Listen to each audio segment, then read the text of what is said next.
6. Test. 7, 8, 9, 10. Hallo aus Wien hätte ich fast gesagt. Genauer gesagt, wir sind in Stockerau in Österreich und zu meiner Linken kein geringerer als Wesley Wissers. Welcome. Thank you. First of all, why are you in Vienna and how do you like it here? Yeah, so I'm here for the training camp with my coach, Stefan Kienzl. It's always, right now we're under 5 weeks out, almost 4 weeks out from the Olympia. And it's always nice for the coach to see me in real life, in the flesh, instead of only on pictures, so he can get a better idea of where I'm at. And to also kind of get reminded for me by him, okay, this is the way that you should train right now, this is the way you should compose yourself right now, do the posing check to get reset and get your mind ready for the show, and just to get in a different mindset, because now it's really getting close. Olympia is a super big show, and I really like Vienna. It's my 3rd time here, and it's been a great experience so far. Oh, it's the 3rd time? Yes. So were you able to see something of the city, or? I've seen that the last time, because Stefan, he's a fan of the history of the city and he knows all about it. So he made a tour guide for you? Yeah, we went on a carriage with the horse and he explained, like normally the guy riding the carriage explains everything, but Stefan just took over and he explained everything there. So I am already well versed on the history of Vienna and all the buildings there. So for now it's really pure the training camp things we're doing. I understood this was the first time you both trained together? This time?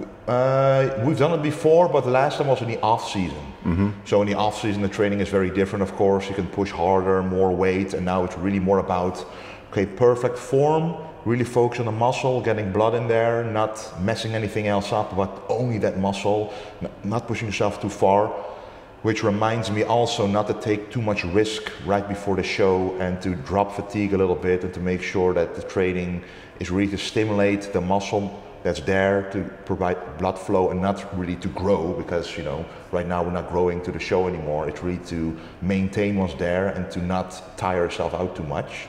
So the training from the off season I did with him and now is very different. Did you change something training wise?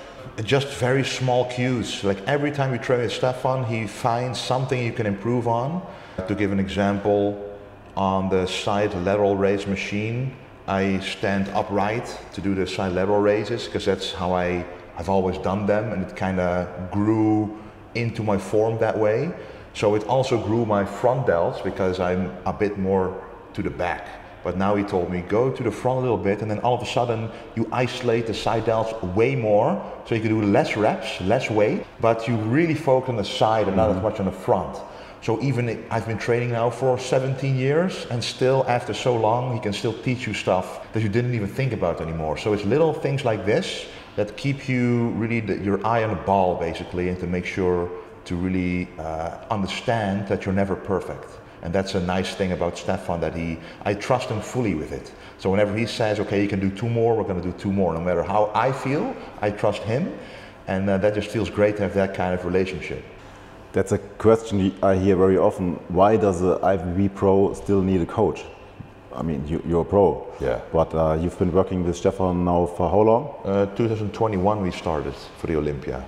So this is the 3rd full year that we're really working together. Oh, it's been 3 years already? Yeah. Okay. Overall, how did he change the way of training, dieting, competing to the way you did it before? And so the training is actually the smallest part that he has influence on. Of course, at the beginning, he wanted to see videos of me doing leg movements or certain back movements to make sure that I am doing the right kind of execution to work, for example, more on the glutes and the hamstrings as opposed to the quads, which he recognizes your quads are actually quite good. It's just at the back of the leg always needed improvement. So throughout the years, we've been working on that in the training, but that's the smallest part. The biggest part that I like about Stefan is his objective view. He's always very honest. No matter how good or bad you are, he always tells you the exact same thing. So whatever you need to hear, he's going to tell you. So whether you're behind, for example, on your show, or he will never say we're ahead on schedule, but he's just going to give you more refeed days, more higher carb days, which if I didn't have Stefan, I would have worked too hard. I would have dropped the carbohydrates too low. And this reminds me, like in 2021, he was shocked when he saw my diet, how low it was for somebody of my height and weight cap. He was like, this is not normal, this is not good. So throughout the years, we built up my metabolism again. So I'm now eating twice as much as when I first started working with Stefan. For the first Olympia, I had to go super deep because I messed myself up with that. So twice as much carbs or twice as much calories? Calories in total. Twice? Yes. So let's just say I went all the way down to 1700 on my own when I coached myself, because I had the mindset, okay, I need to be more conditioned, and then you always think, you got to eat less, but the opposite is actually true if you want to look fresh on stage. And that's when we slowly build up the calories, but mostly through carbohydrates, because it keeps the fats relatively low as well, and the protein is not super high but not low either, just a medium amount. So the carbs are mostly going up, but what I notice the most is I find it very difficult to decide, okay, now I'm going to have a higher carb day. I never think I deserve it. You always think, yeah, you need to lose more fat, so why would you do high carb now? So he just says, okay, this is how you look, this is how much weight you lost, this is how long we have left. He doesn't say that to me, but that's in his head. And then he's like, okay, now a higher carb day fits. And then I just say, okay, I'm going to do it without questioning it. And that is the biggest advantage that he gives me over me coaching myself, is the objective, professional view of somebody who has coached multiple people to the Olympia, multiple champions throughout a lot of different shows. So I trust him completely in that aspect, but also the peak week, where you really don't want to mess things up yourself, because that's what I've done as well. In 2020 at the Olympia, I spilled way too much over. And because I was like, oh, I'm a big guy, I can load a lot of water, I can load sodium, I can load carbs, but if you don't have somebody who can look at you and see your body like meal to meal, you can't really know what to do on your own, but he knows exactly what to do. So that's what now happened at the Arnold. The peak was perfect, and we figured out what works for me.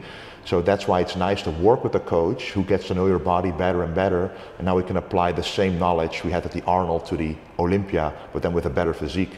How did your weight change comparing this year's Olympia, last year's Olympia, this year's Arnold's, and before working with Stefan? So the funny thing is, my weight, like in 2018, even my first Olympia, my weight was higher than when I won the Arnold Classic.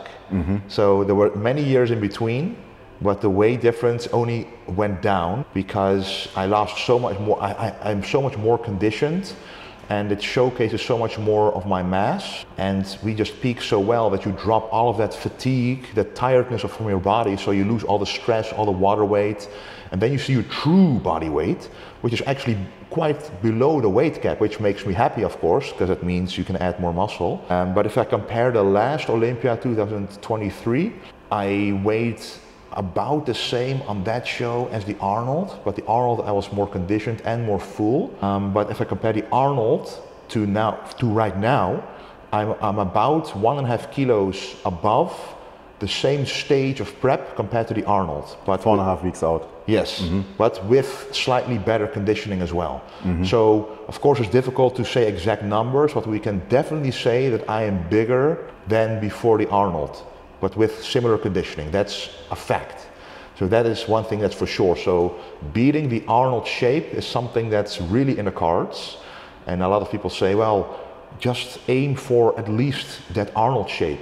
But no, we're going to beat it. It's always you against you. You know, I can't control how the other guys will look like, but we can control how I look like, and it's going to be better than before. So that's the goal. So now talking about the other guys, there are particularly 3 I'm thinking of. It's of course Ramon, it's Chris and Urs. Yes. So would you say you guys are fighting in the top 4 for the top spot? Yes, I think it's gonna be the 4 of us. Maybe Brian will be in there somewhere, but if I'm very honest, like if he shows up as his last show in Dubai, he's not gonna be one of the top guys. If he shows up like at the Arnold, and maybe even better, then he could be part of the top 5. Then it could be like, that's gonna be the top 5. But You never know, because he's getting up there in age, and and all the other guys, we're much younger, so we are more able to improve still and put our body under more stress without too much risk of going backwards. So yeah, I think that's going to be the top 4. And now, of course, the question is, what's going to be the order of the top 4? Like, Urs is difficult to predict, because he was off at the first Arnold, and then he was bang on at the second Arnold, but then the placings were kind of weird in correlation to how he looked. So then you're like, okay, where does he really place then, you know? But I think if he improves upon the RL Classic UK shape, he's even going to be a challenge for Ramon. But if I'm honest, I think Ramon won't be able to beat me ever again anymore. So I actually today I saw an update of him doing a back double bicep. If I look outside of myself, I'm like, everybody below the comments are like, oh, like some people are like, oh, Wesley is much better, but others are like, forget about Wesley, look at Ramon right now, it's going to be the same over again, like the last Olympia with Chris and Ramon. But I'm like, I'm seeing that footage and I'm like, if this is Ramon right now, I for sure will beat him.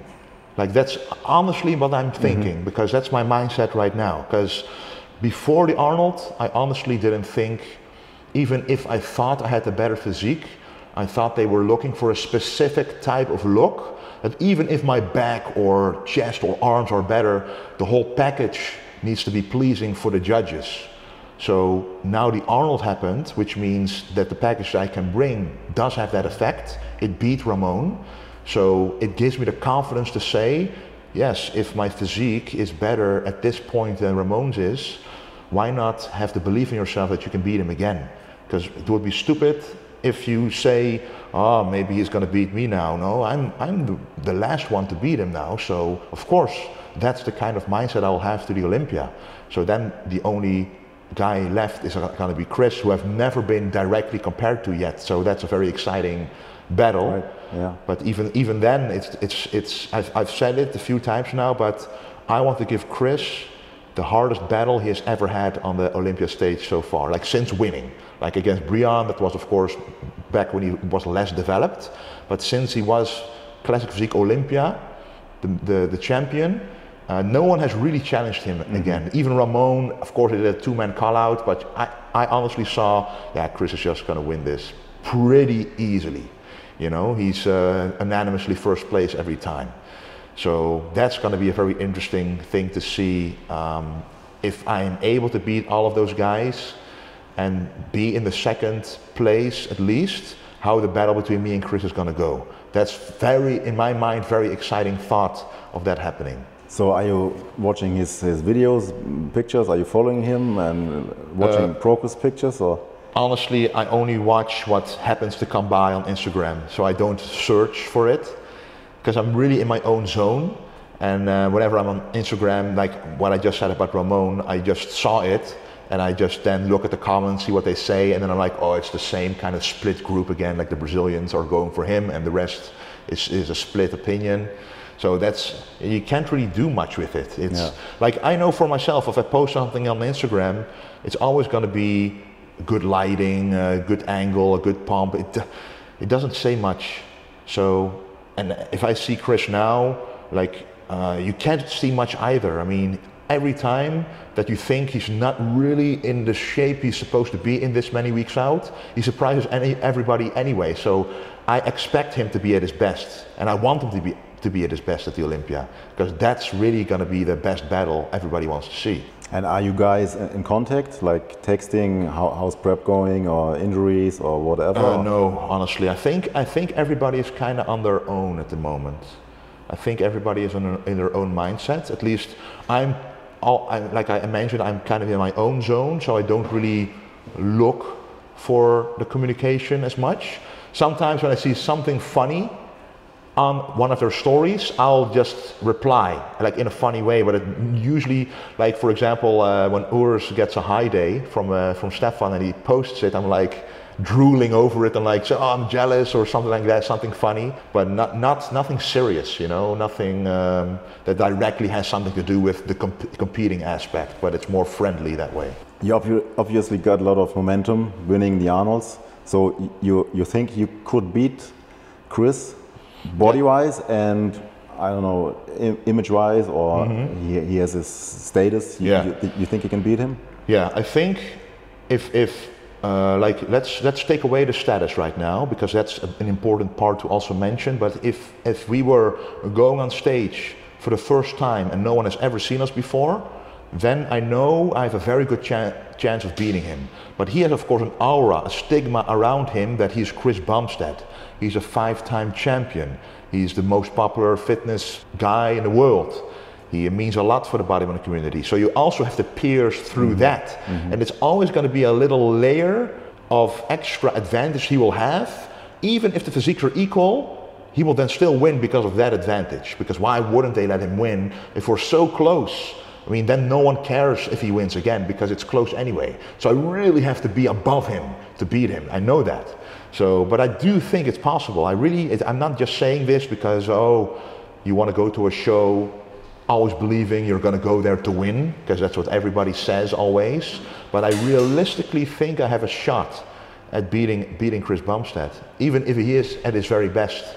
Because when I envision myself on that stage, it's going to be me at my best as well, with even way better presentation than before. I realize this might be my only shot to beat him, because he might retire, or you never know what's going to happen. So now all cards are lined up for the ultimate chance to be compared to him, because as you said, you won both Arnolds, you got the momentum, you got Chris, you got the storyline created with the battle for the Miss Olympia that happened after winning the Arnolds, when me, Urs, Ramon and Chris were training together. That's when the storyline started of us four being the top guys. So if we're all in shape, we will be all in that first call out being compared to each other. I realize this is my true opportunity to make it happen. So there's nothing in my way to show my best self there. So that's to me, it has nothing to do with being nervous about it or pressure, it's excitement for it. I'm really excited for it. So how do you feel your status has changed after winning the Arnolds? I mean, you've been traveling a lot. I saw you making appearances all over the world, guest posings, seminars, photo shoots. Yeah, it's amazing. I'm sure you established yourself in the ranks of the judges and politically, maybe. So how do you feel about that? Yeah, so I've always dreamt of being in this position, that people care about me being an ambassador for the sport. Like when you have a big enough name that people, now I actually have to pick and choose which opportunity am I gonna go for. Like I've indeed been all around the world now. Like I did the Olympia UK tour, like Scotland, Wales, England, to go to all of those gyms to give seminars. Also giving seminars in the Netherlands and in Belgium also. They asked me quite a lot too. Also went to South Korea even, as they have a big bodybuilding community as well, and that culture is so behind bodybuilding. It's incredible. So I get to travel all over the world basically to represent bodybuilding.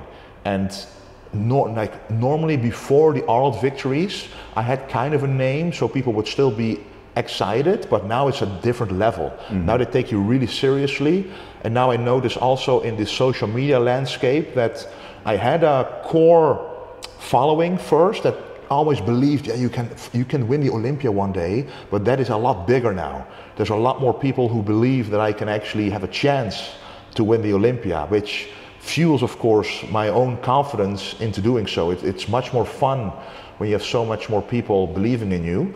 And then it's the secret of how not turning that into a negative pressure that's going to be, oh, I now have to perform, but making it into a positive pressure that you want to show them, yes, finally now I can open up and it's worth the effort.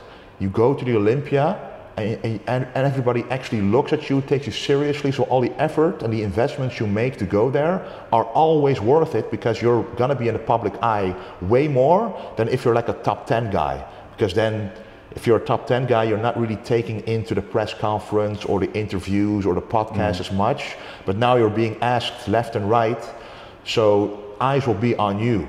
So that's, to me, a privilege, because it means that you're more of a face of the bodybuilding community, which means you can do more for the community as well.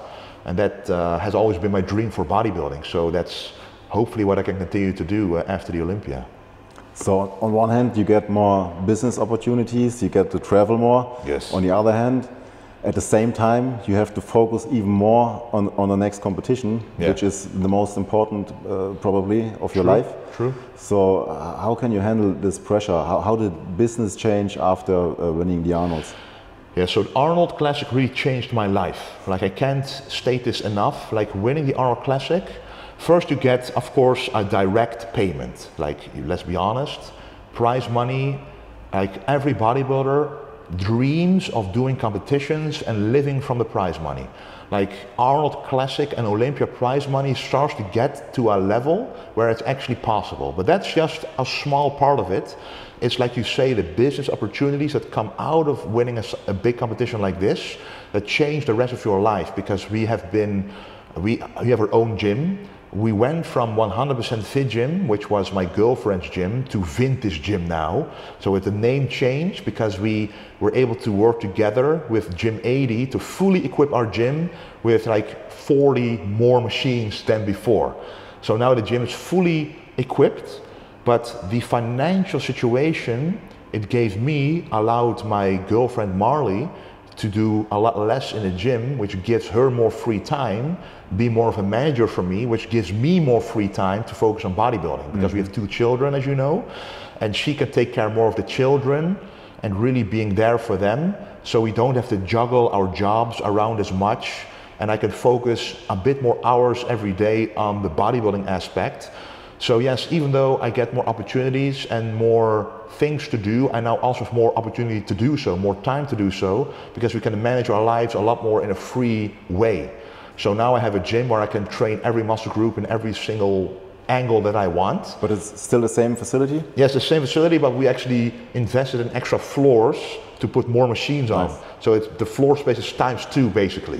So it allowed, now there's everything you can imagine, and we don't have a busy gym because we only let 10 people an hour max train there. So now it's a dream location for me. It's like 5 minutes away from home. I have my office there, I can have my post-workout meal there, everything is there that I need to have a perfect routine. And the routine in bodybuilding, that's the secret of consistency. Every single day, the same routine. It allows you to be better and better. And the more you can uphold that, the better you're going to become. And that's what winning the Arnold has allowed me to do. So you're not really pulled out of the routine as much by family stuff or taking care of the children as much. Of course, I'm still a father. I still am involved a lot. But you're not forced by working hours from Marley, for example, that you have to stay at home or gotta go home or finish your training early, stuff like this now doesn't happen anymore. So it really makes the details of your bodybuilding even better. So everything is now a much better foundation to be better as a bodybuilder, basically. Nice. So you're becoming more and more German? First there was ESN, yes. Now it's Gym 80. Yeah. Maybe tell us about your partners. How is it working, or how did you learn to know the Gym 80? Yeah, so Gym 80 was a funny story. I have to credit William Bonack for this, because William has his own gym at home, so his home gym, which he had equipment before, but he wanted to switch it up, and actually extended his home gym with more space, and then he came into contact with Gym 80. And I happened at that moment to ask him about certain companies of fitness equipment. What do you think of this? What do you think of that? And he said, well, maybe you should try contacting Gym 80. I've been working with them. They're very nice. And William is all about personalities. And not just about the brand or the value, but more about the people behind it. And then I looked up Gym 80, and I knew Gym 80 was good because it's like old school brand. Gym 80 stands for the 80s. I worked out at Dino's gym in the UK for many years, and he happened to have the old Gym 80 equipment. Right, yeah. So I knew it was good equipment. So the showroom and the factory of Gym 80 are not even 2 hours away from me. So we and Marley, we drove there with no expectations. But the moment we got out of the car, it starts with 2 Arnold statues outside. So I was like, okay, this is a good start. Already like a 3/4 bicep pose is there. So that you walk in between the statues, you go inside and you are greeted with a showroom that is, you can't even imagine how beautiful and how big it is. I was like, this is a museum of bodybuilding equipment. But then they were like, well, you can just train here, you can just work out here. They showed us all the machines, like an enormous amount of machines. And then I trained legs there, chest there, and back there. So I can objectively say, is this really good equipment or is it just nice looking? Yeah. But it was excellent. The range of motion was perfect. So I don't just equip my gym with all this stuff just because I happen to know them or I happen to have them as a partner, but it's because it's actually good stuff that I can use to be better for my competitions.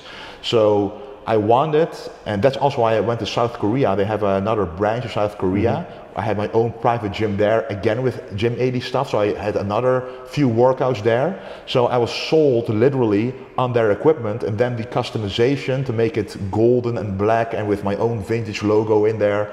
It just feels so incredible to have that now at their own gym. So that's, and we just came together and I was like, I want to be, I literally told them, my goal is to win the Olympia on your equipment.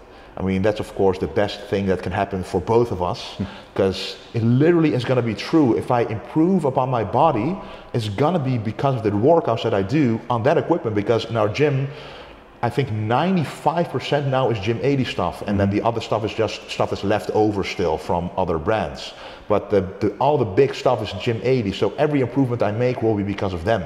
So that's the perfect collaboration towards a bodybuilding show, and they are pure about old school bodybuilding. They also have like the big Arnold museum book there with his signature in there, like behind a glass box. It's like very professional. I'm like, this is exactly what I stand for. So it was like a no-brainer to go with them. And it's been an incredible decision to go with them. I also met you at the Gym 80 booth. Yes. Obviously, we also met on the ESN stage at FIBO. Yeah. So how was FIBO this time for you? Yeah. Being the reigning Arnold champion. Like this was the first FIBO where I literally could not walk or see anything of the expo except for where I had to be. Like we were at ESN and we were at Gym 80, and I had non-stop people coming. So I have, of course, experienced this a little bit after winning the Arnold at the show itself, where the line was just infinite. It was like, it was going at ESN, like I usually at the Olympia, and at the Arnold ESN is of course at the expo, but they do it in a smart way. The line, it starts in front, but then it goes around the booth, so I can't see how long it is. So Marley took her phone and she just went around the booth, and it was like, kept going like over the stairs. I'm like, is this real life? Is this happening for me? Because normally you see, oh, for Jay Cutler, for Chris Bumstead, that's where that happens. But now it happened for me as well. And the same thing happened at the FIBO again, where it was like I couldn't take pictures fast enough to make the line become smaller. It just kept going and going. And that gives me such an incredible feeling that people support me that much, that it just keeps motivating me more and more to do my best in this sport, to just be better and better at it. So now it's 4.5 weeks. When are you going to go to the US? Always 1 week before. So 1 week? The competition is October 12th and I'll be there October 5th. And you have your trip already planned? Yes. It's not your wife? It's a girlfriend, yeah. I like to call it Lebenspartnerin. Lebenspartner. I think that's a better word, right? In German. Yeah, girlfriend sounds a little like... immature. Yeah, right. Like we have 2 children. She's a mother of my children. I mean, girlfriend. I'm always looking for a word in Dutch or English, but there's no real word for that. So I'm like, Lebenspartnerin sounds a bit more serious. You don't want to marry? Yeah, I do, but we went for children, and it happened just a little quicker than we anticipated, and then everything started to happen so quick. I mean, you get children, you do the Olympia, you renovate the gym, you win the Arnold. I mean, you gotta find the respect for letting the getting married part having the time for it as well, not just doing it in between real quick. Because we don't want to get married just to get married, but we actually want to make something of it. I want to give her a beautiful wedding and a beautiful vacation, holiday, honeymoon, stuff like that. And competitions can't really come in the way of that. So, I mean, we're gonna stay life partners anyway, so we'll get married, but the timing is just, that's the question. But she doesn't really have the patience much anymore, so probably will happen soon. But I just want to give respect as well. So is the trip already planned? Are you taking your children with you this time, or? Children not, because it's really going to be the core team, like me, Marley, and Danny, the cameraman. We're just going to be us three as the core team, because the children went to the Olympia once when it was in Florida, Orlando. They really enjoyed it because it was kind of a holiday for them. They had a pool, and like for them, and like my parents-in-law went with us as well, so they could just play with them and we could focus on our thing. But the stress it does bring along with it, and the flight itself, to like, even though other people are taking care of the children at that moment, I still feel like I should do something, you know. And you don't want to have that feeling when the Olympia should be on your mind. Yeah. So, and I think they're a little too young to understand it anyway, so you're just taking them for your own ego then, instead of for them. I think when they're a bit older, they will understand it more. And Dexter also has his school now. He's going to elementary school, so let them do their thing in the Netherlands, and we can do our thing in Las Vegas. Sounds great. So it's the same team. It's still Stefan, your Lebenspartnerin. Yeah. Nice. Exactly. I'm wishing you all the best. I'm looking forward to this event. Thank you very much. We talked about this briefly yesterday. It's going to be, well, we always say this, it's going to be very interesting, Mr. Olympia, very open, not only the classic, also the open. Yeah. Everybody's getting children right now. Derek got Chris. And Chris, yeah, nice, it's funny. Yeah. Luckily, I'm already through the baby phase. No more babies? No more. Yeah, in the future, we're not saying no, but right now we first will need a new house for it. Because it's just not, the toys, they just had their birthday. Oh, they got so many extra toys now. That's what I meant. You would love to stretch the time, because now it's business, it's bodybuilding, it's children, everything compressed. Yeah, but I was always, in the back of my mind, I was like, well, if I get children in my mid-30s, will I be able to have children? You never know. Yeah. So I kind of wanted to get it over with. So you get the children already, so okay, you can take that box off, okay, we're safe now, and now I can focus on bodybuilding fully. Because now we have the children anyway, they're super healthy, they're growing really quickly, they're eating very well.